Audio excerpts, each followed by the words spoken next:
My dear friends, so I was having the impression that when research scholars from at least different parts of South India is attending this conference, uh, then I prepared the document in English, which I know that a little awkward to speak in English to an audience which are largely constituted by research scholars and teachers from Kerala. But please excuse me because I cannot immediately switch into Malayalam because the draft is already draft. I'm saying it's not a well-structured, completely constituted draft, but it is at random thoughts which I have structured in a particular order that I wanted to share with you.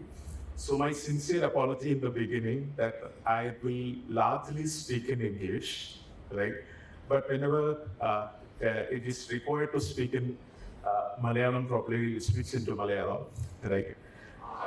So before I begin, I would like to express my sincere gratitude to the organizers All Kerala Research Forum for inviting me to deliver this lecture on Neoliberal Rationality and Legal Rationality, Critical Socio-Legal Reflections on the Interface.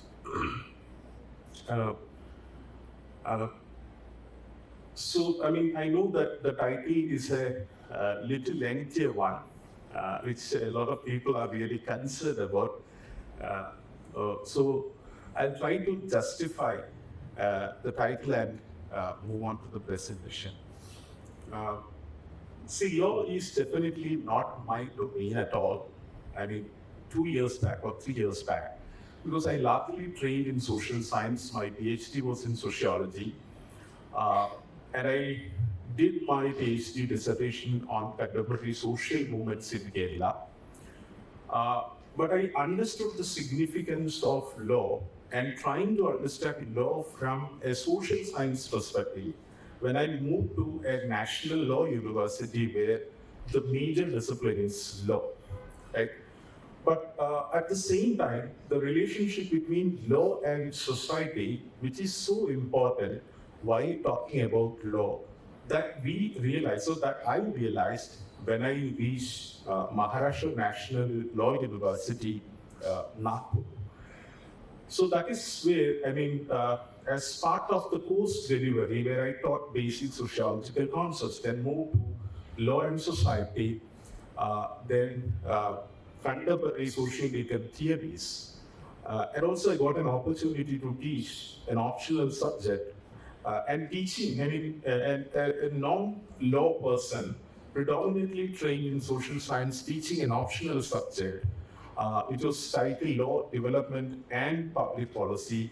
And these are the experiences, in fact, provided me a chance to think about the relationship between law and society, and going further, what is exactly the relationship between law and neoliberalism, right? So, so this is where I would like to, lay out some of my fragmented thoughts on the relationship between law and neoliberalism, right?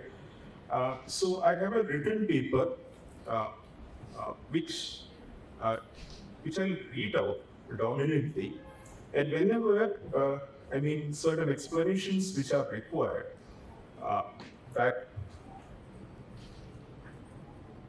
so I try to elaborate at that point, and probably we'll have a chance to interact for 15 or 20 minutes. So I think I don't take 45 minutes to finish this presentation. That is the allocated time. If I reduce that time, probably we'll get more time for interaction, I think, right?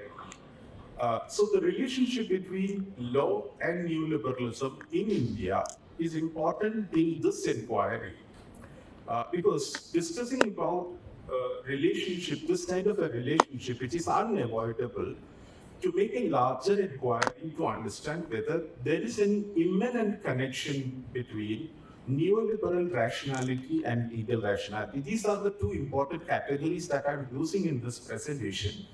And I'll explain what is exactly the way in which I'm trying to encapsulate this idea of neoliberal rationality and legal rationality in the context of this presentation, right? So,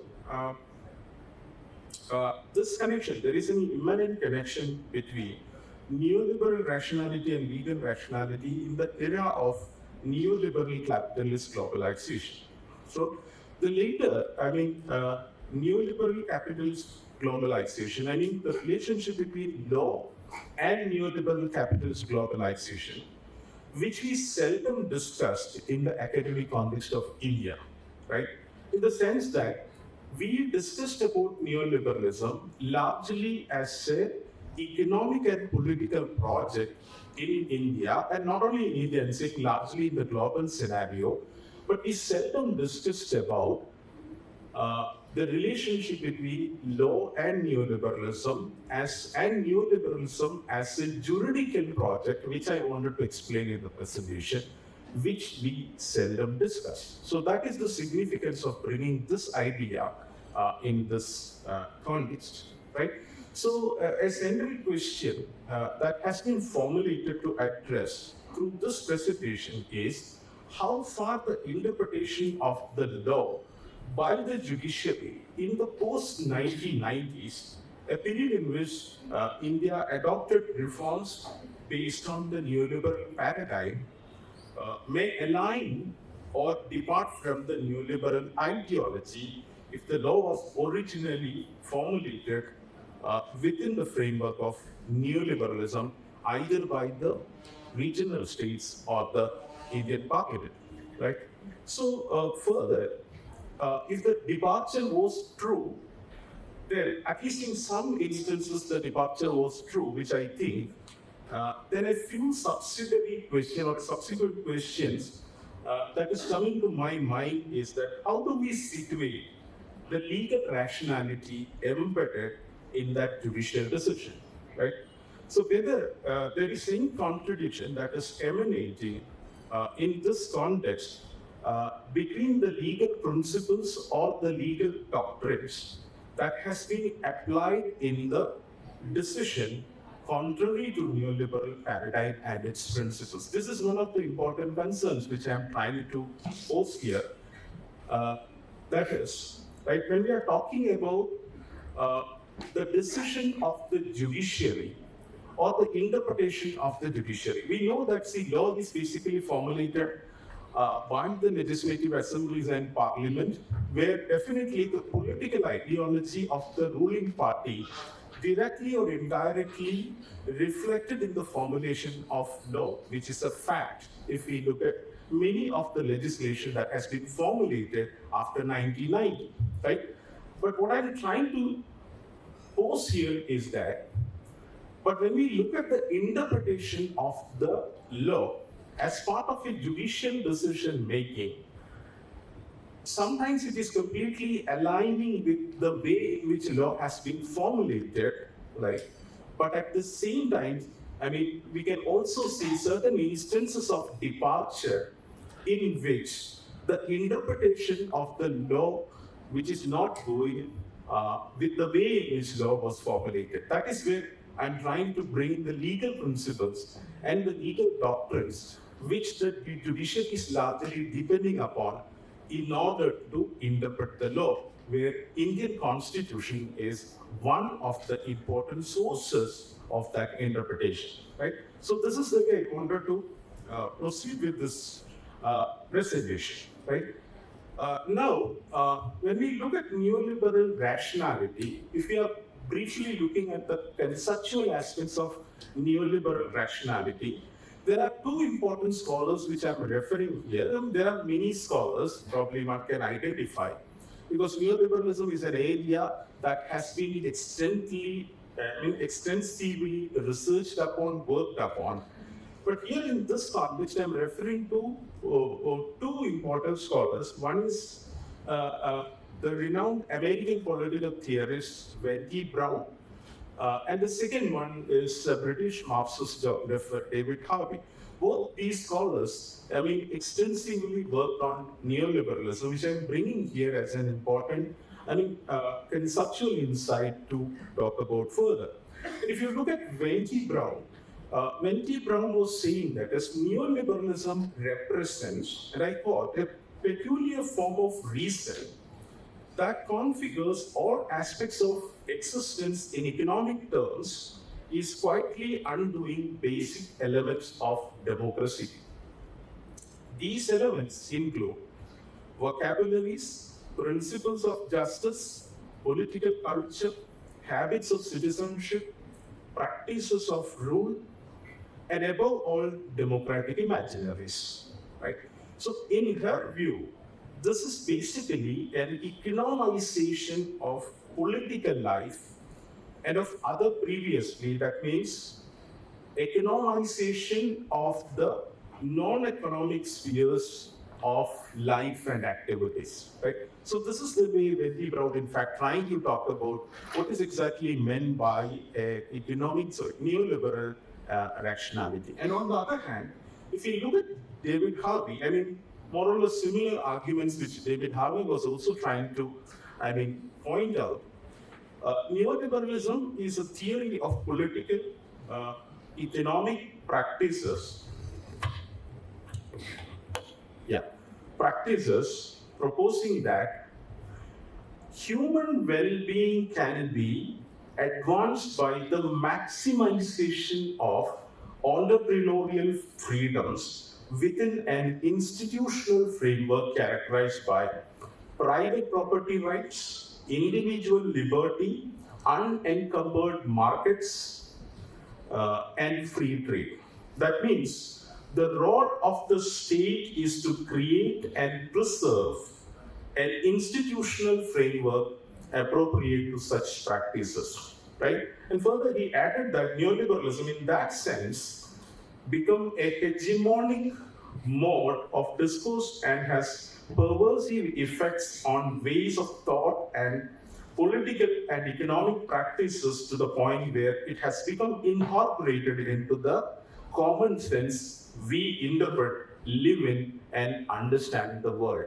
Right? So this is the way, these are the two important articulation of the conceptual category of neoliberalism, neoliberal rationality, which I am taking. Right? And now the question is that, right, going beyond this understanding, this is predominantly an understanding which is talking about neoliberalism as an economic and political project, and which is, undoubtedly, we could say that definitely this is a economic and political project, right? And along with considering neoliberalism as an economic and political project, can we also consider that neoliberalism as a juridical project, right? When we say that this is a juridical project, not many scholars in the world argue that neoliberalism should be considered as a juridical project along with conceiving that as an economic and political project. So when I say that juridical project, I told you that, already mentioned that in the beginning, when we say that this is a juridical project, it means that what is exactly the way in which our legal institution and judicial institutions are interpreting the law, what kind of a justice delivery which they are doing in this context, right? Whether neoliberal principles and the neoliberal doctrines as well as the ideology, whether that is playing as an important underlying legal framework in order to make that interpretation or not, is the way in which I'm trying to understand that neoliberalism as a juridical project, right? So this is the way I'm saying juridical project. So this juridical is relating to judicial proceedings and the administration of law and justice, right?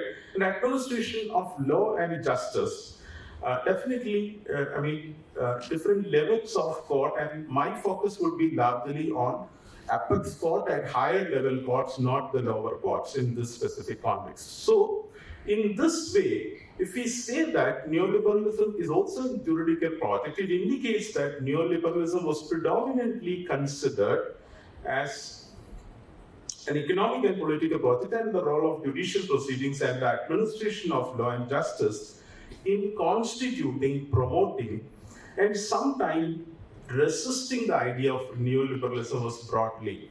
So with this last part, that is resisting the idea of neoliberalism, was largely neglected in many of our inquiries. I mean, by taking different judgments, and it would be slightly easier to say that the Indian judiciary is also moving along the lines of neoliberalism, which is relatively an easier project, I would say that. But at the same time, my inquiry is going slightly different from that inquiry, and saying that is, what are the ways in which these higher level law means judicial institutions, while interpreting the law, whether they are making any departure from this dominant paradigm or not.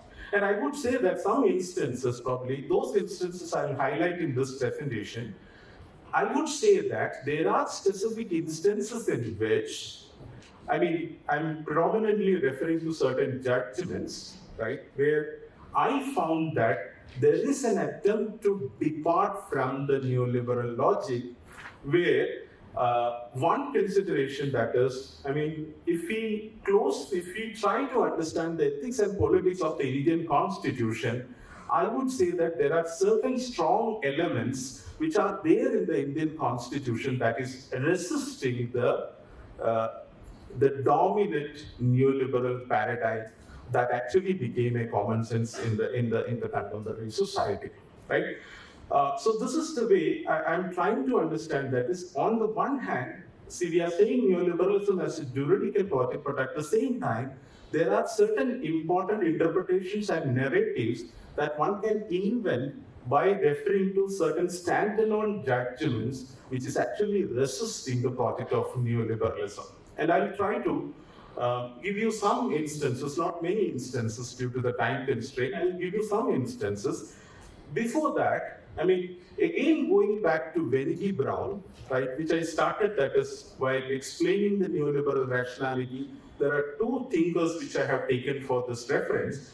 And she was saying that is, right, Wendy Brown, by referring to three important judgments of the American Supreme Court, and made a conclusive argument that American judiciary is almost completely going with the neoliberal paradigm, is the argument which Wendy Brown was trying to articulate. See, for instance, I'll give you one example. That is, see, if you look at the American Supreme Court decision, especially in a prominent case called Citizens United versus Federal Election Commission in 2010, where Barack Obama was the American president during that time, that is 2009 to 2017, where through this judgment, in fact, Wendy Brown was pointing out that Supreme Court, the American Supreme Court, ruled against a government bans on corporate contributions to political action committees formed to support a candidate outside the auspices of her or his campaign. That means American Supreme Court is giving a complete permission, a complete consent to mobilize corporate money to seek the support of corporates in order to going for all kinds of election process and election campaign. That is happening in India also, directly or indirectly, or in a very covert manner, which everyone is not. This is a public secret in India, that is, everyone is knowing that this is the way funding is happening. But I'm saying, but nowhere in India, which is actually a public institution, which is completely going and justifying in this way that is corporate money can be utilized for so and so election process. This is what Mary Brown was pointing out in this context and saying that this is one of the instances in which she was saying that this American Supreme Court was completely moving in the direction of neoliberal doctrine, neoliberal principle, and neoliberal legal rationality as well as project, right?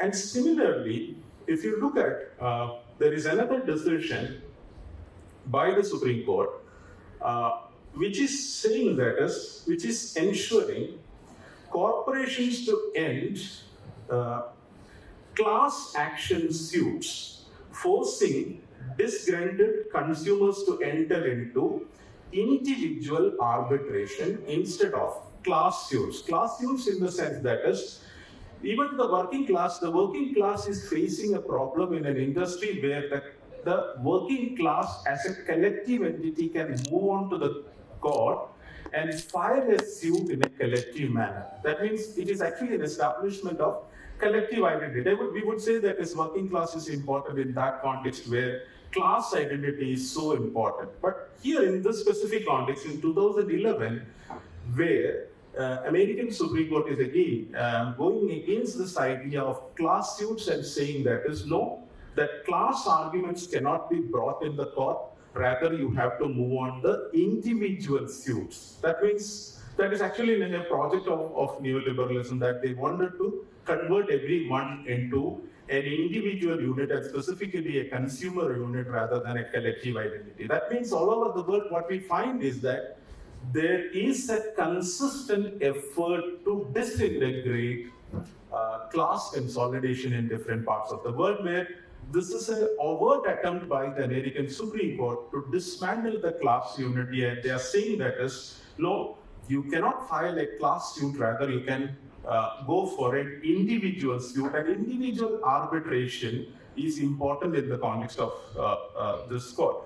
So they are saying that so forcing disgruntled consumers to enter into individual arbitration. Instead, class action suits have long been crucial instruments of worker and consumer resistance to discriminatory, deceptive, or fraudulent corporate behavior, from underpaying and overcharging to polluting or violating health and safety measures. I mean, this is basically an attack on welfare measures as well, right?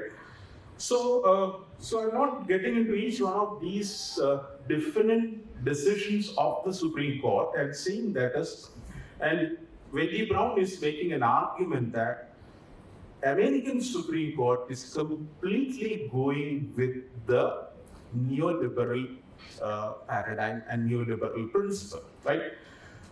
So this is actually the point in which I would slightly deviate from Wendy Brown. I mean, I'm not dismissing Wendy Brown's argument, that is so important. But at the same time, the problem would be you cannot replicate the same argument in the Indian context and say that Indian judiciary is also going in the same line.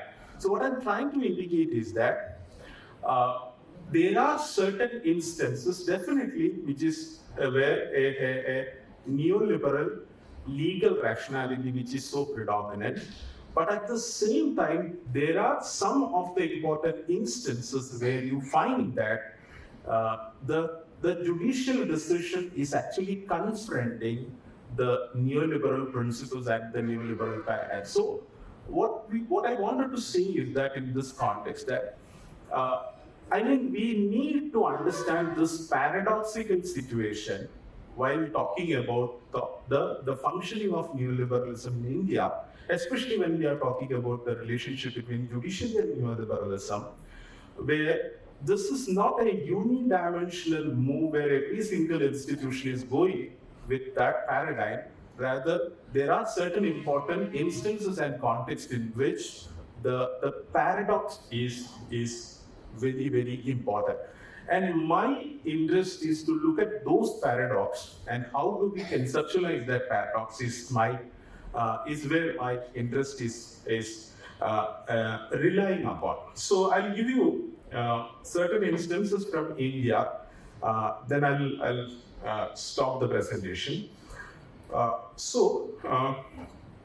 Let me take one important judgment from India, where uh, there was a 2011 Supreme Court case in India where it was known as Ramjit Melani versus Union of India, where it was a case that was revolving around the uh, the illegal way of depositing money uh, in in different parts of the country, not in India. I'm saying. So what I'm saying is that I'll give you a brief factual details about the case and move on to the interpretation. Uh, the factual case is this: that is, almost 1,400 accounts are there in a small European country where Indian people invested money. And this money was used for a lot of illegal activities in India. And the country is a tax haven country, so that is also a major attraction where people are going abroad, investing their money, and that money has been utilized for various kinds uh, of activities in India, right? Is the consideration where they formulated an organization called Citizen India, and they filed this case in 2011. And the requirement is that, see, you have to form a special investigation team to understand the quantum of money which actually invested in different parts of the world. See, that is actually the major requirement of this thing. So what happened after the judicial decision, and they decided and they recommended to formulate a special investigation team. All those things will happen. But if you look at the judgment, there is an interesting discussion on neoliberalism in the judgment, which some of the interesting passages that I'll read out here. And I'll try to justify and establish my argument that this is where I'm saying that is, you can also find certain important departing points in the judicial decisions happening in India, right? In this judgment, they are saying that money as a medium of exchange. Money is vital for the smooth functioning of exchange in the marketplace. However, increasing monetization of most social transaction has been viewed as potentially problematic for the social order in as much as it signifies a move to evaluating value and ethical desirability of most areas of social interaction only in terms of price obtained in the marketplace. That means this is the way society is functioning, which is a manifestation of neoliberal rationality. So price-based notions of value and values, as propounded by some extreme neoliberal doctrines, imply that the values that ought to be promoted in societies are the ones for which people are willing to pay a price for. That means values and social actions for which an effective demand is not expressed in the market are neglected even if lip service is paid to their essentiality.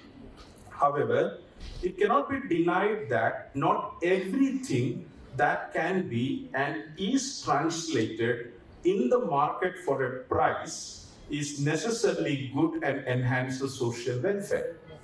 Moreover, some activities, even if costly and without being directly measurable in terms of exchange value, are to be brightly viewed as essential. This is what I mean. In other words, if we look at Michael Sanders' book on justice, where there is a specific chapter on market and morals, where he was raising a fundamental question that whether money can buy everything in human life and human relationship, and the answer is no.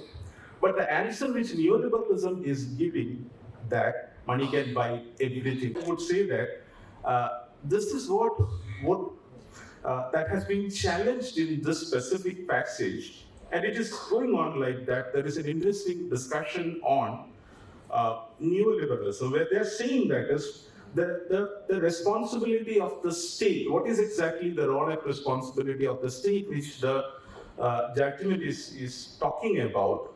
That, see, for instance, they're saying that is many schools of thought that is existing with regard to the primary functions of the state and the normative expectation of what the role of the state ought to be. And based on which they are taking a framework called institutional economics, which they are saying institutional economics gives one such perspective which may be a useful guide for us here. Viewed from the functional perspective, the state and governments may be seen as coming into existence in order to solve what institutional economists have come to refer to as the coordination problem in providing public goods and prevent the disutility that emerges from the moral hazard of a short-run utility maximizer who may desire the benefits uh, of goods and services, right? So then they are moving on to the discussion on soft state, an idea of soft state which was given by the Nobel laureate, is the Nobel laureate in economics, Gunnar Myrdal, was saying that, he was explaining what was soft state. It is broad-based assessment of the degree to which the state and its machinery is equipped to deal with its responsibilities of governance, right?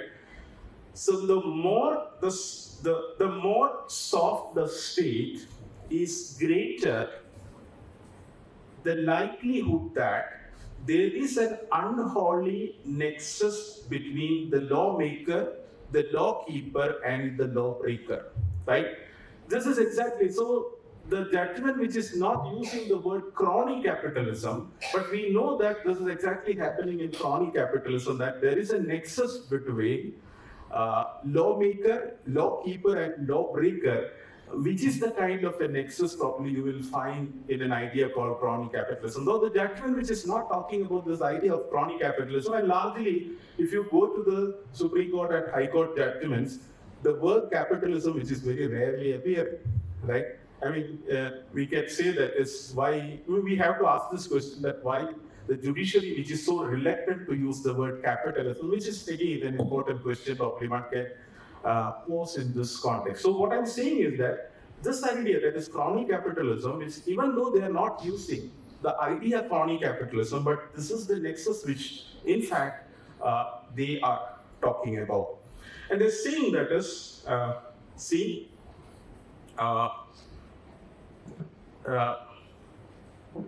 if you look at,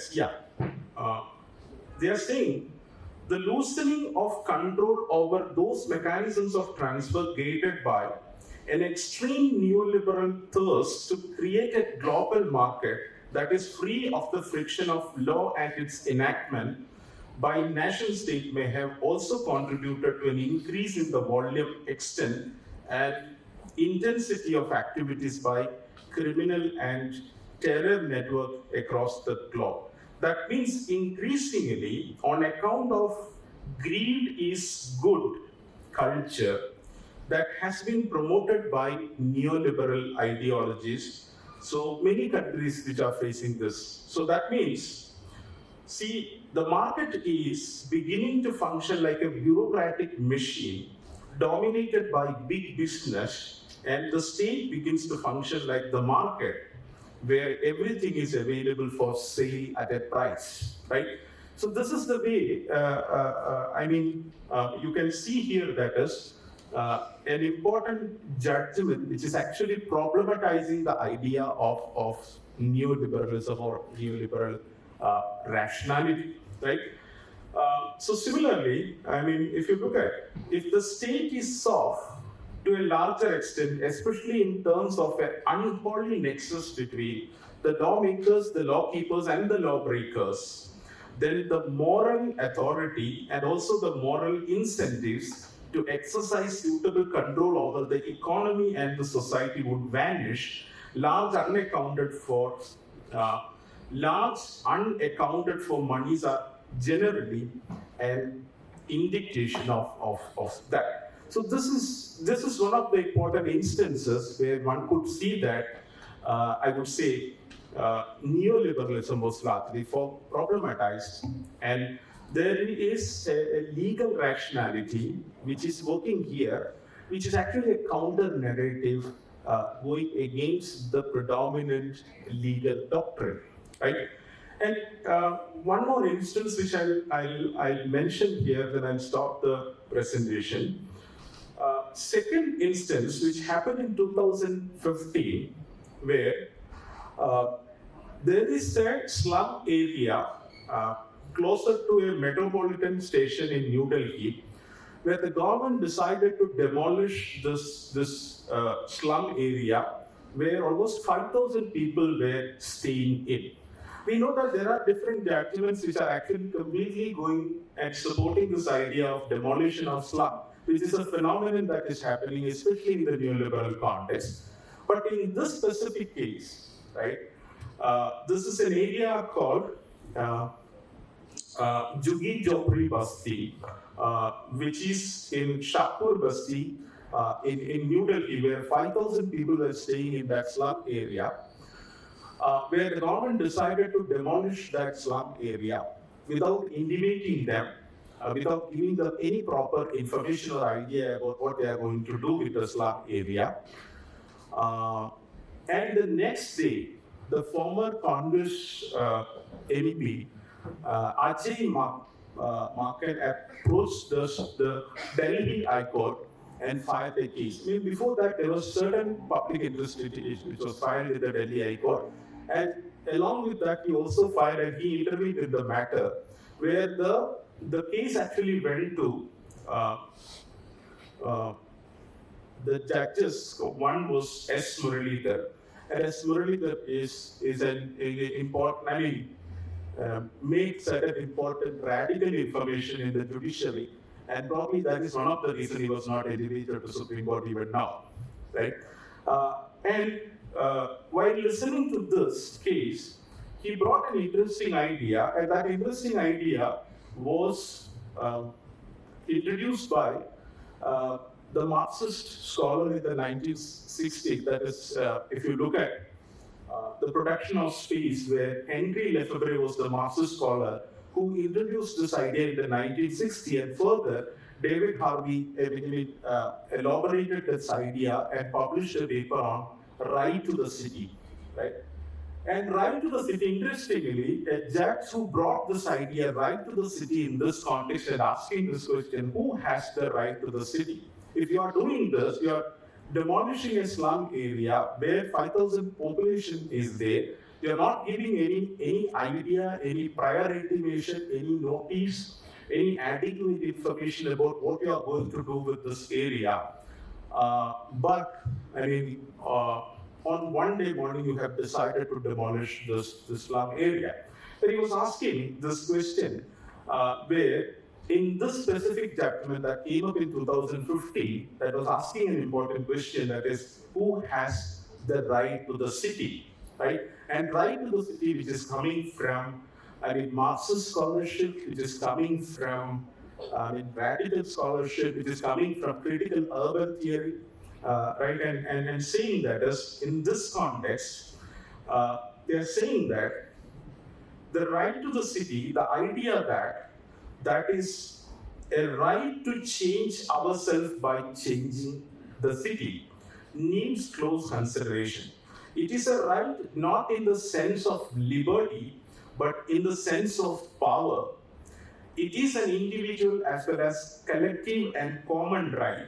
It is a right to call for or achieve change in our living spaces and ourselves. However, the Venus for transformation is not a given, but has to be constructed, forged, and fabricated, if only because those who wield economic, social, and political domination aspire always towards fragmentation of the emergent Venus. In this sense, then the idea right to the city is a right to struggle for maintaining critical social solidarities, right? So I repeat that this idea which is coming in a judgment saying that is in this sense, right to the city meaning right to struggle for maintaining critical social solidarities, right? And see, this is where I'm saying that is there are certain important counter narratives probably one can find, counter interpretations probably one can find, which is there uh, in the judgment. So I'm not going and getting into all the details of these things. Now, there is an interesting UN conference where right to the city was defined in this way. That means city as a common good, right? A city free of discrimination, a city of inclusive citizenship, a city with enhanced political participation in all aspects of urban planning, a city ensuring equitable access for all to shelter, goods and services, a city with quality public spaces for enhancing social interaction, a city of gender equality, city with cultural diversity, a city with inclusive economies, and finally, a city respecting urban-rural linkages, biodiversity, and natural habitats. So this is the way we are talking about what is meant by a just city. Definitely, this is a normative imagination, right? But what I'm seeing is that this is actually going beyond an individualistic understanding or something and talking about city as a common space, right? And that is also coming in this judgment. And finally, they are asking the government that is whether you have an enumeration about the population who are staying in the urban area, number one. Number two, do you have any idea about how many children are there, how many women are there, how many aged people are there, right? So this is the way all these questions which are actually shattering this idea of demolition, I mean, and a neoliberal idea of demolition. That means this is coming from a neoliberal imagination of city where you can demolish anything, especially the poor people, the urban poor people, where a lot of judgments, in fact, studies pointed out that similarly, a lot of when unlike this, a lot of judgments, in fact, pointed out that see, this slum area is a space in which an illegal space of the urban area where a lot of antisocial activities are emanating from the space is a predominant discourse, in fact, coming through legal judgments, I mean, judicial interpretation. That is one part of the story. But I'm saying I'm not touching, that is also a reality, but I'm not touching upon that part, but saying that is there are counter narratives which probably one can find in the judgment, which is actually challenging the dominant idea of neo-liberalism. So, while concluding, I would like to make this central argument here that is slightly deviating from what Betty Brown was talking about in connection with the functioning and judicial decisions of the American Supreme Court in India, which they are completely and unidimensionally going with the idea of neoliberalism and neoliberal paradigm. Where I was seeing is that the situation is much more complex in India, where you will find paradoxical situations. If we, closely read the judgments, if we seriously revisit the judgment and look at certain important and standalone judgments, a lot of counter narratives probably one can find in the context of India. So this is what I wanted to, in fact, argue in today's presentation. It doesn't mean that whatever the questions which I formulated in the beginning of the presentation is addressed, right? Those questions are definitely the questions which are demanding a long-term project in order to address, right? My only purpose is to unfold this complexity and unfold this paradox by referring to certain important judgments, which I would say standalone judgments. Okay, so I think I took exactly 45 minutes. Thank you. In an anticipatory way, as I come a little bit later. So you mentioned about the Supreme Court judgment of 2000, US Supreme Court judgment of 2011, sir. That the context of this in 2011 US history is very important, sir. It was that year the Occupy Wall Street movement was taken place in that country. That day, that this kind of judgment, class who cannot be permitted in this case. So, and also, I have two questions, sir. One is that was this judgment of the US Supreme Court judgment is a consensual judgment or it's a majority of the draft. The judges are basically divided as the Republicans and Democrats. Sir. They are nominated by different way than from our own system. Sir. That was a consensual judgment. And the second is that this the paradox of the US Supreme Court is that why they rejecting this class suit, the concept of class suits, but the case of the social matters, like the question of abortion, they are not ready to accept this kind of individual rights and cases. And is mostly paradoxical in the case of US Supreme Court. And secondly, why you mentioned about these two judgments regarding India's the question of India's liberalism, and recently, but other many of these cases, the Supreme Court was very reluctant to critically engage with the neoliberal agendas, like the case of airports, take the case of Adani case. Adani is I don't remember, but the question of airport, the Trivandrum airport, bidding case of the taking over of the Adani, they are just simply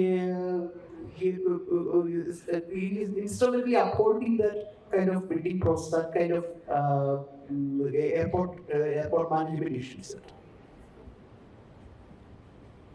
Shall I take each one? Yes, you. So I fear that they have 15 minutes to go for answering one question. I mean, if you look at the functioning of American Supreme Court, in fact, there is a long history which I have to narrate here, going back to the late 19th century, where there is this idea called sociological jurisprudence that emerged in the first half of the 20th century, or the beginning of the 20th century, where a famous jurist called Roscoe Paul, he talks about sociological jurisprudence. I mean, there was a particular historical context in which he started the discussion, because at that point, I mean, late 19th century, where you know that, see, most of the American cities were going through drastic transformation as part of the modernization project and capitalist transformation which was happening, where the position of the American Supreme Court was so elitist in nature, where whatever the provisions which was existing for supporting the working class of the people in that society was completely, eliminated during that period. I mean, there are many instances in which the American Supreme Court went in a very elitistic manner, right? So that is exactly the context in which sociological jurisprudence came up and said that no, I mean, there are other functions as far as the judiciary is concerned, where one of the important concerns definitely should protect the rights of the people who are deprived in the society. That was largely neglected because of the bourgeois nature of the economy, bourgeois nature of the American judiciary, the elitistic understanding of the American judiciary, right? Then it was problematized, and an idea called critical social legal theories, in fact, emanated, which was actually trying to problematize some of these things, right? So I'm saying there are dissents. So it doesn't mean that it was a unanimous decision, but there were dissents. But my point was largely the American Supreme Court, because of the political decision, definitely, see, the judges were appointed by the political consolidation who are ruling America, where definitely most of these things are political appointments that will reflect in the decision. There is no doubt about that, right? Now, coming to the second question, that is, I'm not saying that. My point was not Indian judiciary or the judicial decisions were not going in the line of neoliberalism or neoliberal paradigm, right? What I'm saying is that I mentioned in the beginning, right? Probably you missed that point in the beginning. Uh, the law which was formulated by regional states as well as the parliament after since 1990, you will find that many of the legislations which are formulated based on the neoliberal paradigm, no doubt about that, and that is the policy shift happened after 1990, right? Then this is exactly means in multiple occasions Supreme Court also saying that is no, we are not intervening in the policy decision because the policy decision already done by the legislature, where there is an idea called separation of power, where we are not infringing in the domain of legislature because they have already decided that this is the policy to which India is moving on, right? So that is the reason I'm saying, by having that constraint, see, that is specifically the reason I brought certain instances in which, even within that constraint, you can find certain departing points which is bringing a counter narrative on neoliberalism, right? It doesn't mean that. So I'm saying the things are black and white, right? So that's the thing. I mean, either this is going in this way or that is way. That is not the thing. I mean, how do we try to conceptualize this kind of a paradox is my question. That is the reason I brought some of these instances, which is going, I mean, clearly a departure from the predominant understanding of law and its interpretation during the neoliberal regime. Rajesh അവതരിപ്പിച്ച ആദ്യം മുതലുള്ള വാദങ്ങളൊക്കെ കൃത്യമാണ്. ഇതിൽ ഈ അടുത്ത കാലത്ത് എന്ന് പറഞ്ഞാൽ നമുക്ക് പ്രത്യേകിച്ചും ഈ കോവിഡ് പാൻഡമിക്കിന്റെ സമയത്ത് അർത്ഥത്തിൽ മൂലധനത്തിന്റെ ഒരു താൽക്കാലിക പ്രതിസന്ധി ഉണ്ടായി. പക്ഷെ മൂലധനത്തിന്റെ സ്വഭാവം പോലെ അത് മറികടന്നുകൊണ്ട് മുന്നോട്ട് പോയിട്ടുമുണ്ട്. പക്ഷെ അതിന്റെ ആ സമയത്ത് എനിക്ക് തോന്നിയത് പലപ്പോഴും ഈ കോടതിയുടെ ഇടപെടലൊക്കെ അത് പല രീതിയിലും, പ്രത്യേകിച്ചും അതിന്റെ ഈ മെഡിസിൻ ഇഷ്യൂസിന്റെ കാര്യങ്ങളിൽ ഡാറ്റ എടുക്കുന്ന കാര്യങ്ങളിൽ തന്നെ അത് വേണ്ടത്ര അത് ജനകീയ സ്വഭാവത്തിലേക്ക് പോകുന്നതെന്ന് സംശയം. പ്രത്യേകിച്ചും കേരളത്തിന്റെ അനുഭവത്തിലും ഒക്കെ തന്നെ നമുക്ക് സ്പ്രിംഗ് എന്നൊരു കമ്പനി ഡാറ്റ എടുക്കാൻ ശ്രമം നടത്തി. പക്ഷെ അത് പല കാരണങ്ങളായിരുന്നത് അവരെ ഓടിച്ചുവിട്ടുള്ള കാര്യം. പക്ഷെ അത് ഇന്ത്യയിൽ മറ്റേടത്ത് ചെയ്യുകയും ചെയ്യുന്നുണ്ട്. അതൊരു പ്രൊഫഷണൽ കമ്പനിക്കായിരിക്കും. അപ്പോൾ കൃത്യമായ രീതിയിൽ മെഡിസിനും അതേപോലെ തന്നെ ആ ലൊക്കേഷൻ ഉൾപ്പെടെയുള്ള കാര്യങ്ങളിൽ ആ ഡാറ്റ എടുക്കുന്നതിൽ തടസ്സം സൃഷ്ടിക്കുന്ന കോടതിക്ക് പ്രധാനപ്പെട്ട പങ്കുണ്ട്.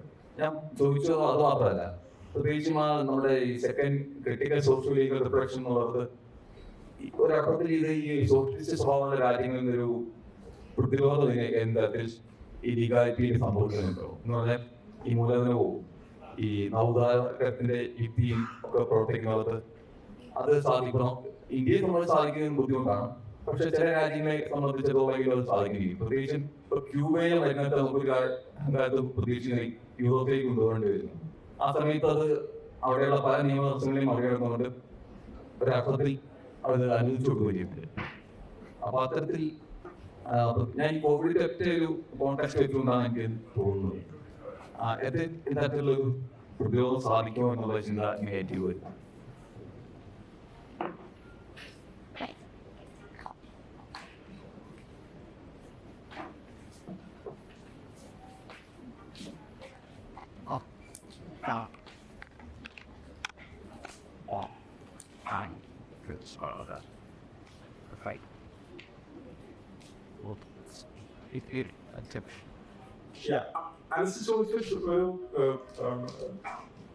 ചോദ്യം വളരെ പ്രധാനപ്പെട്ടതാണ്. 2011 ഈ സുപ്രീം കോടതി വിധി ഞാനിവിടെ റെഫർ ചെയ്യുമ്പോൾ അതിനകത്ത് സുപ്രീം കോടതി ഉന്നയിക്കുന്ന ഒരു പ്രധാനപ്പെട്ട ചോദ്യം, ഒരുപാട് ആളുകൾക്ക് ഇന്ത്യയുടെ പുറത്ത് വിദേശ നിക്ഷേപമുണ്ട്. പ്രത്യേകിച്ച് ചെറിയ 35,000 40,000 മാത്രം ജനസംഖ്യയുള്ള ഒരു യൂറോപ്യൻ രാജ്യത്ത് ഏതാണ്ട് 1400 അക്കൗണ്ടുകളാണ് ഇന്ത്യയിൽ നിന്നുള്ളത്. അപ്പൊ വലിയ തോതിലുള്ള നിക്ഷേപം പുറത്തുണ്ട്. പക്ഷെ ഇതിനകത്ത് ഇത് അന്വേഷിക്കുന്ന സമയത്ത് ഉണ്ടാകുന്ന പ്രധാനപ്പെട്ട ഒരു തടസ്സം എന്ന് പറയുന്നത് റൈറ്റ് ടു പ്രൈവസി എന്ന് പറയുന്ന ഒരു ഐഡിയ നിലനിൽക്കുകയും ഏത് അറ്റം വരെ ഒരാളുടെ സ്വകാര്യതയിലേക്ക് എൻട്രി ചെയ്യാൻ കഴിയും എന്നുള്ള വളരെ സങ്കീർണമായ ഒരു ചോദ്യം സുപ്രീം കോടതിയുടെ മുന്നിൽ നിലനിൽക്കുന്നുണ്ട്. അതുകൊണ്ടാണ് ഈ ഒരു ഐ മീൻ ഒരു ആശയക്കുഴപ്പമുണ്ടാവുന്നത്. അല്ലെങ്കിൽ ഇത് ആശയക്കുഴപ്പം മാത്രമല്ല, ഇതൊരു ജൂറിസ്റ്റ് മീൻസ് ഏത് എക്സ്റ്റെന്റ് വരെ, ഏത് പരിധി വരെ ഒരു വ്യക്തിയുടെ സ്വകാര്യതയിലേക്ക് സ്ഥാപനങ്ങൾക്ക് കയറാൻ പറ്റും എന്നുള്ള ചോദ്യം സുപ്രീം കോടതി നിരന്തരമായിട്ട് ഫേസ് ചെയ്തുകൊണ്ടിരിക്കുന്ന ഒരു ചോദ്യമാണ്. അപ്പോ അത് ഒരു അൺറിസോൾവ്ഡ് ക്വസ്റ്റ്യൻ ആണ്. അത് പെട്ടെന്ന് പരിഹരിക്കാനൊന്നും സാധ്യമാകുന്ന ഒരു ചോദ്യം. ആ ഒരു സങ്കീർണത ഇതിനകത്ത് വളരെ സവിശേഷമായിട്ട് നിലനിൽക്കുന്നുണ്ട്. രണ്ടാമത്, ഇത് ഇപ്പം ക്രിട്ടിക്കൽ സോഷ്യൽ ലീഗൽ തിയറി എന്ന് പറയുന്നത്, ക്രിട്ടിക്കൽ സോഷ്യൽ ലീഗൽ തിയറിയുടെ ഒരു പ്രധാനപ്പെട്ട ഉദ്ദേശം എന്ന് പറയുന്നത് നിയമത്തിനുള്ളിൽ അടങ്ങിയിട്ടുള്ള പ്രത്യയശാസ്ത്രപരമായ താല്പര്യങ്ങളെ മനസ്സിലാക്കുക, പുറത്തു കൊണ്ടുവരിക എന്നുള്ളതാണ്. അതായത് അത് പ്രാഥമികമായി പറയുന്ന ഒരു കാര്യം എന്ന് പറയുന്നത് ഈ പൊളിറ്റിക്കൽ ന്യൂട്രാലിറ്റി, ലോ എപ്പോഴും മനസ്സിലാക്കപ്പെടുന്നത് അങ്ങനെയാണ്.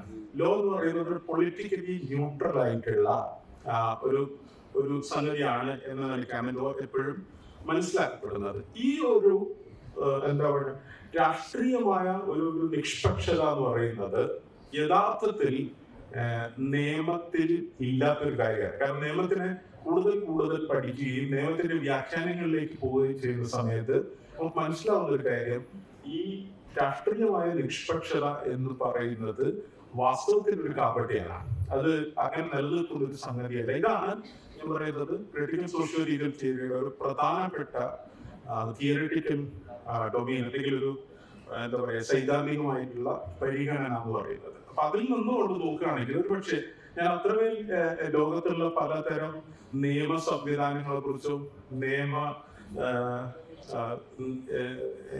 സ്ഥാപനങ്ങളിൽ എങ്ങനെയാണ്, പൊതു സ്ഥാപനങ്ങളിൽ എങ്ങനെയാണ് നിയമം വ്യവഹരിക്കപ്പെടുന്നത് എന്നതിനെ കുറിച്ചൊന്നും വളരെ അഗാധമായി പഠിച്ചിട്ടുള്ള ഒരാളൊന്നുമല്ല. അപ്പൊ അതുകൊണ്ട് എങ്ങനെയാണ് ഈ മുതലാളിത്തമല്ല നിൽക്കുന്ന അല്ലെങ്കിൽ വ്യത്യസ്തമായ സാമ്പത്തിക സാമൂഹിക സംവിധാനങ്ങൾ എങ്ങനെയാണ് നിയമത്തെ ഉപയോഗിക്കുന്നത് എന്നുള്ളത് കൂടുതൽ അന്വേഷണത്തിലേക്ക് പോകേണ്ട ഒരു കാര്യമാണ്.